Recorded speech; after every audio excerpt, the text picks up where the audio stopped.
बढ़िया से खेलला। साली कहे के रे जाके तोहरे मुंह हमरे में रंग लगौले को कहत दिया लड़की मना करत दिया कैसे तू नगुलक तू नहा जा तू कागल गमुना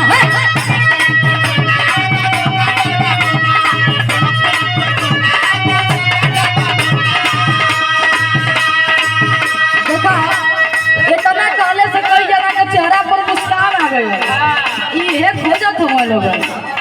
कहत दिया कैसे लड़की तू नहा जा तू कागल गमुना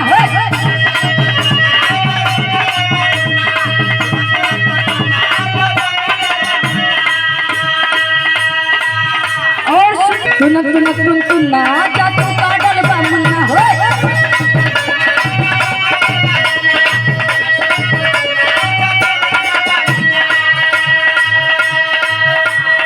खूब खेली ला लोगन भैया केहू के रोक टोक नहीं खे में खेला लेकिन प्यार से उस साली कहे अपना जीजा से मतलब कहीं क्षेत्र का बिहार क्षेत्र का कुल जीजा लोग बैठो लोग तो मान लो कि साली के कहना बा कैसे तू ना जा तू कागल गमुना हो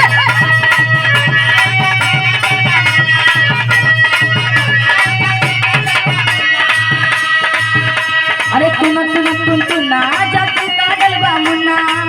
का कहे सुनो भौजी की बहन ले लो तूफा में चैन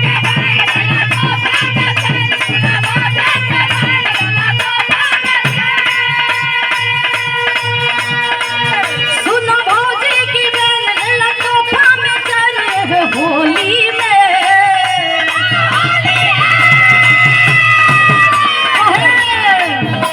झूले भूलम मायम्मा जब डालो गया पंचकम्मा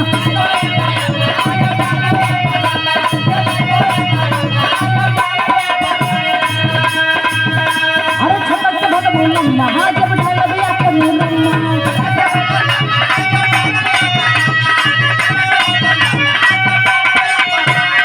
लड़का देख कर कहता कि हम कहिए से खोजता नहीं कहिए से खोजता नहीं कि कहिया भेटैबू कहे का रंगे खातिर गलिया तोहर मनवा हमर झूमे हो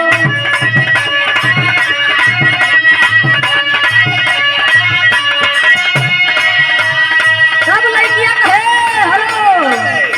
अरे तोहरा जैसन डाले वाला आगे पीछे घूमे हो बुझला ना अरे रंगे खातिर गलिया तोहर मनवा हमर घूमे हो तोहरा जैसन डाले वाला आगे पीछे घूमे हो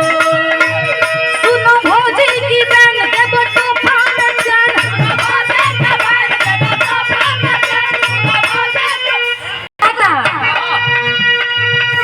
कि रंगे खातिर गलिया तोहर मनवा हमर झूमे हो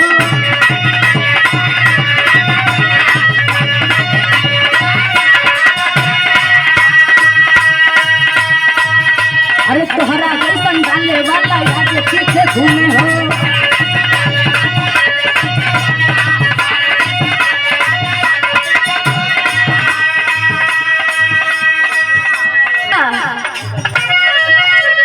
रंगे खातिर गलिया तोहर मनवा हमर झूमे हो